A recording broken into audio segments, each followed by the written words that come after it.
Hi friends అందరికీ ఈరోజైతే ఈ స్వీట్ ఒక లడ్డు అయితే తయారు చేస్తున్నా. ఏంటి అంటే పుట్నాల పప్పుతోటి లడ్డు అయితే తయారు చేస్తున్నా. ఎలా చేయాలనేది నేను వీడియోలో అయితే చెప్తా.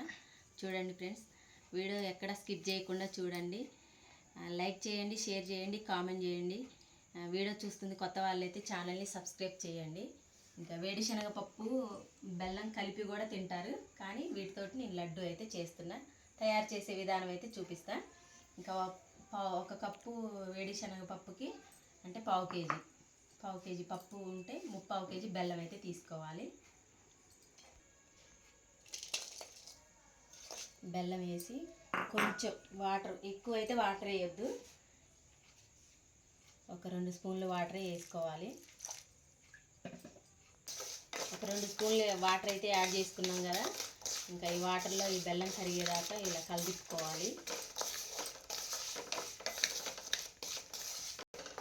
బెల్లం పాకానికి రెడీ అయ్యేదాకా ఇంకా ఇలా కలుపుతూనే ఉండాలి. ఇది కరిగి ఇలా అంటే ముదురు పాకమే తీసుకోవాలి. లేత పాకం అయితే ఉండలు చుట్టుకోవడానికి వీలుండదు, కుదరదు. ఉండలు చుట్టడానికి ముదురు పాకం వస్తే ఉండలు గట్టిగా చుట్టుకోవడానికి వీలుంటుంది. ఇలా కలుపుతూనే ఉండాలి పాకం వచ్చేదాకా. లేదా అని టెస్ట్ చేసుకోవడం కోసం అయితే ఒక ప్లేట్లో కొద్దిగా వాటర్ తీసుకొని కలిపేసిన బెల్లాన్ని వేస్తే పాకం ఇంకా రాలేదు, ఇంకా కొంచెం ఉడికించుకోవాలి. అంటే ఈ విధంగా వచ్చింది, ఇంకొంచెం గట్టిగా ఇలా సౌండ్ రావాలి, పాకం వచ్చిందా రాలేదా అని. కొద్దిగా టేస్ట్ కోసం అయితే ఇలాచీ పౌడరు, అంటే మీ ఇష్టం, వేసుకోవాలనుకుంటే నెయ్యి కూడా వేసుకోవచ్చు. నేనైతే నెయ్యి ఏమీ వేయట్లేదు.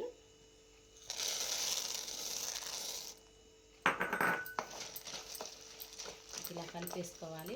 కొద్దిగా వేడి ఉన్నప్పుడు, కొద్దిగా గోరువెచ్చగా ఉన్నప్పుడు ఉండలు చుట్టుకోవడానికి వీలుండే విధంగా ఇలా కలిపేసుకోవాలి.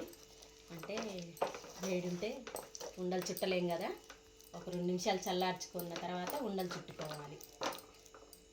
ఇంకా ఇలా 2 నిమిషాలు చల్లార్చుకొని కొద్దిగా వాటర్ తడి అనుకుంటూ చేతులకి ఇలా ఉండలు చుట్టేసుకోవాలి.